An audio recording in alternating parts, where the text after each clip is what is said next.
Hi, I'm W Lyon Martin. I am the author and illustrator of An Ordinary Girl, a Magical Child, a fully illustrated pagan children's book. And can you tell us a little bit about the book? Well, when my daughter was born, I started a search for books that were for pagan kids, and I couldn't find any. And I looked all over the place. I found several parenting books, and I bought every single one.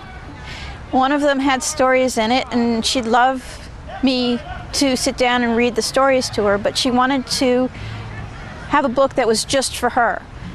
So I kept looking, and I couldn't find anything, so I decided to sit down and write one. And since I'm an artist, I also painted it. And to make a long story short, it came out last August, and I've been taking it all over the Midwest this summer to help let people know about it. And if people want to order a copy, where do they order from? I have a website. It's magicalchild.handcraftedpagan.com, and that's magical with the traditional spelling, not the pagan spelling. No K. And I also have a website that you can, instead of going to the book website, you can go to my craft website. I sell craft items, supplies, and and that's called magicware.com, and that is with a CK, and the ware is W-A-R-E. Would you like to talk about any special challenges you face as a pagan parent? Well, the biggest challenge is I was actually outed by my daughter when she was 3 years old. I came to the pagan path in about 1985, give or take. I'm not exactly sure. But because of the time and the area where I started, I keep it to myself. Mm-hmm. I'm still not comfortable telling people. It's just the way that I am. Yeah. There's nothing wrong with people telling or anything like that. I'm just not comfortable with it. But my daughter was born, and I'd already been on my path for, probably a dozen years.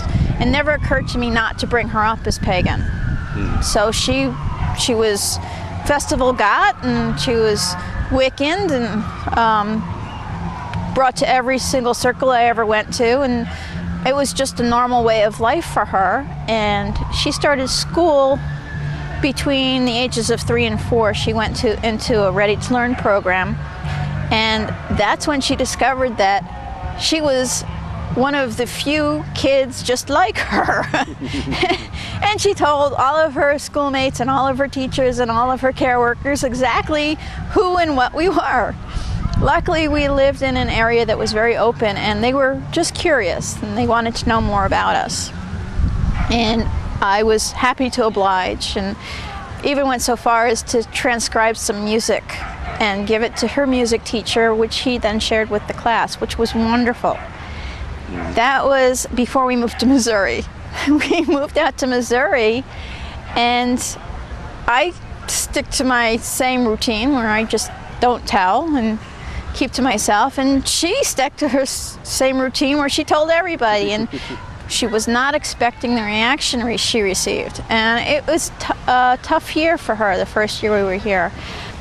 And I think that probably that was the biggest challenge as a pagan parent. I mean, the biggest challenge as a parent, they're so numerous, who could count? Yeah. So as a pagan child, her difficulty is that she doesn't have any peers where we live. Mm-hmm. And she finds that painful. So that's another reason why I wrote the book. So it explains who and what a pagan is, and how we celebrate and what we believe. But it's from my perspective, from my family's perspective. And you put a dozen pagans in a room and you get 14 different paths. So your mileage may vary, but I try to be as inclusive as possible. And with children's books, you have a limited number of pages and a limited number of words you can use. So things are very generic, and there's not a lot of detail. What do you think would be the biggest thing that would be of help to pagan parents in general? Community. It's changing. The festivals I've been to this summer are a lot different than the festivals that I went to, as little as 5 years ago. Mm-hmm. Children are becoming an accepted part of the community. I remember going to open circle, not a closed circle, but an open circle with my daughter, and being made to feel unwelcome when she was younger. And I feel that a spiritual path should not be closed off to our children. No. And I think, I know it's difficult for people who don't have children, who aren't parents, to understand the needs of those with children, but I think we need to, as a community, communicate to each other. And the parents with children need to be aware of the needs of those without children too. So it's a two-way street.